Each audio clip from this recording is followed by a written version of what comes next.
Contract marriage भाग 48. मागील भागात. चल आता गपचूप डिनरकडे, ज्वाला बोलून रूम बाहेर निघून गेली.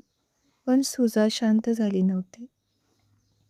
उलट तिचा ईशाविषयीचा तिरस्कार वाढला होता. जोपर्यंत रयत मला भेटणार नाही, मी शांत बसणार नाही. तुला आयुष्यभर माझ्यासोबतच राहावं लागेल रयत. त्याआधी मला त्या मुलीचं काहीतरी करावं लागेल. सुजाने मनात ठरवलं आणि ती राबात डिनरसाठी येईल. आता पुढे. ईशाला त्या दिवशीपासून मॉडेलिंगसाठी छोटमोठ्या ऑफर येत होत्या. तिचं करिअर तिला मिळालं होतं म्हणून तीही खुश होती. आज आप्पासाहेब गावाहून तिला भेटण्यासाठी आले होते, त्यामुळे ती आज घरीच थांबली होती. ईशा, ईशा बाळा, झालं तुझं आवरून? कमलाताईने तिला किचनमधून आवाज दिला. हो आई, बस झालंच आहे. जोयाने ईशाच्या केसात गजरे सोडले आणि तिला घेऊन ती बाहेर हॉलमध्ये आली. बाहेर हर्षवर्धन चौधरी आणि सुरेखा चौधरी सोबत समीर आणि त्याची बहीण निधी ईशाला पाहण्यासाठी आले होते.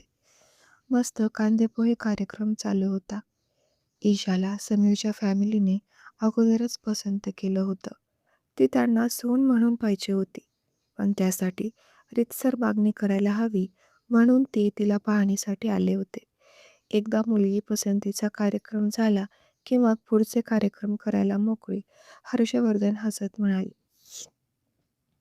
ईशा ही सगळ्यांना हसून भेटत होती. सुलोचनाताई, अरुणाथराव, कमलाबाई, जोया आणि विशेष आप्पासाहेब सुद्धा तिथं या कार्यक्रमाला हजर होते. रयत काही कारणासाठी काल नाईट शिफ्ट करून घरी आला. घरात चाललेला सगळा प्रकार पाहून तो गोंधळला. आता हा माझ्या घरापर्यंत सुद्धा पोहोचला. समीरला त्याच्या घरी पाहून तो मनातच पुटपुटला. अरे रयत, ये ना आत ये. आप्पासाहेबांनी त्याला आत बोलावलं तसा तो आत आला. ईशा आणि समीर दोघे सोबत बसले होते. तिला तिच्यासोबत पाहून त्याच्या पायाखालची जमीन सरकली होती. तो तिच्यावर प्रेम करू लागला होता. ती त्याच्यापासून दूर झाली तेव्हापासून तो तिच्या प्रेमात पडला होता. पण आता समोर भलताच प्रकार पाहून त्याचं डोकं सुन्न पडलं होतं. त्याने ईशाकडे पाहिलं. ती मात्र हसून सगळ्यांना बोलत होती. अंगावर साडी, केसात गजरे, ओठांवर लिपस्टिक, सुंदर दिसत होती ती.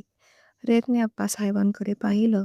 सगळ्यांचं ठीक होतं, पण आप्पा कसे शांत बसले? त्यांना तर आम्ही नवरा बायको आहोत असं सांगितलं होतं. मग तरी देखील आप्पा शांत कसे काय? त्याच्या डोक्यात प्रश्नच प्रश्न सुरू होते. ती त्याची होणार या विचारानेच त्याचं हृदय धडधडत होतं. घरातील सगळे खुश होते, पण रयतचा मात्र चेहरा पडला होता. त्यात तर कोणाला काही विचारूही शकत नव्हता, कारण त्याचं लग्न हे एक नाटक होतं आणि तो ईशाला पसंत करत नाही हे सगळ्यांना माहीत होतं. तो दिवस असाच निघून गेला. आज रात्री घरातील सर्व झोपले होते, पण त्याला झोप येत नव्हती. येणार तरी कशी, जिच्यावर तो आता प्रेम करू लागला होता, जिच्यासोबत जगण्याची स्वप्न बघू लागला होता. तिलाच आता त्याच्या अगोदर दुसरं कोणीतरी त्याची राणी बनवून घेऊन जाणार होतं. नाही नाही, माझं तिच्यावर प्रेम आहे. ती मला सोडून दुसऱ्याची होऊच शकत नाही. मला लवकर आप्पासाहेबांसोबत बोलायला हवं. त्याच्या मनात विचार आला आणि तो झोपून गेला. दुसऱ्या दिवशी आप्पा बाल्कनीमध्ये पेपर वाचत होते. त्याच्या प्रकृतीमध्येही बरीच सुधारणा झाली होती. रयत हळूच आप्पांजवळ गेला. आप्पासाहेबांना त्याची चाहूल लागली.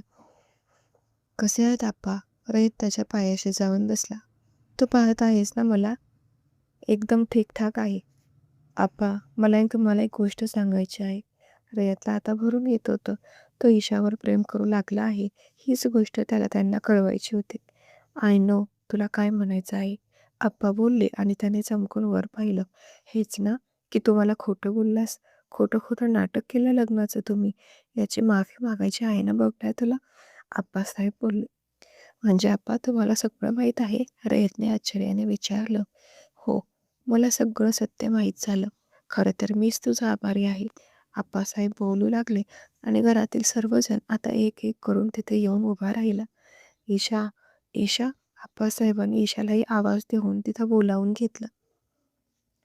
काय आप्पा? ईशा घाईत तिथे आली आणि रयतला पाहून तिने तिची नजर खाली केली. आम्ही तुमच्याशी खोटं बोललो. आम्हाला माफ करा आप्पा. ईशाच्या डोळ्यातून आता पाणी येऊ लागलं. तिथं असलेले सगळे आता मान खाली घालून उभे राहिले होते. "रयत ईशा, उलट मला तुम्हा दोघांचे पण आभार मानायचे आहेत." आप्पासाहेब बोलले तसा रयत आश्चर्याने त्यांच्याकडे पाहू लागला. आप्पासाहेब सत्य ऐकूनही चिडले कसे नाहीत? त्याला प्रश्न पडला होता. "अरे बबड्या, मी लवकर बरा व्हावा म्हणून काय काय करावं लागलं तुम्हा दोघांना? अरे तुमच्या पूर्ण आयुष्याचा खेळ मांडून ठेवला तुम्ही. कसलं नातं जगत होता तुम्ही? अरे प्रत्येकाला आवडत्या व्यक्तीसोबत लग्न करण्याचा अधिकार आहे, ही गोष्टच विसरलो होतो मी. मी असा हट्ट नाही करायला पाहिजे होता." आप्पासाहेब बोलले आणि अरुणाथरावांच्या डोळ्यात खळखळ पाणी आलं. रयत ईशाला पसंत करणार नाही, कितीही समजून सांगितलं होतं त्यांनी आप्पांना. पण आप्पा हट्टी. त्या दोघांचं लग्न झालं तरच प्रॉपर्टी वारीला वारसा हक्क सोडणार, अशा मताचे ते. अरुणात समोर ये इकडे. आप्पा अरुणाथरावांकडे पाहत बोलले. आज तुमच्या सगळ्यांसाठी मी एक गोड बातमी देणार आहे. मी माझा वारसा हक्क सोडत आहे. मी विल पेपर करून आणले आहेत, असं बोलून आप्पांनी अरुणाथरावांच्या हातात काही पेपर दिले. "रयत, हे घे. मी तुझ्यासाठी सुद्धा काहीतरी केलं आहे." आप्पांनी पुण्याची पूर्ण कंपनी रयतच्या नावावर केली.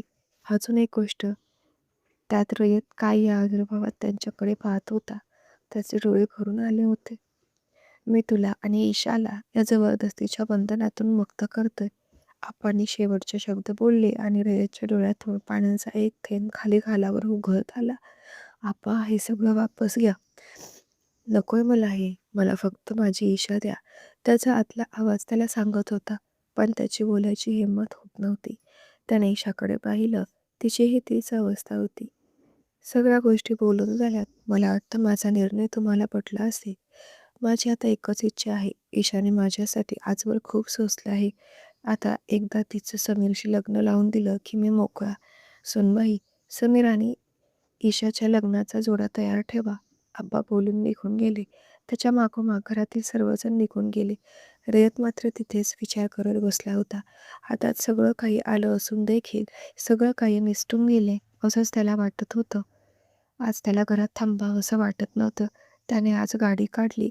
त्याने गाडी भरधाव स्पीडने चालवली आणि तो अर्ध्या तासाच्या आत फार्म हाऊसवर निघून गेला. तिथं त्याने स्वतःला एकटं कोंडून घेतलं.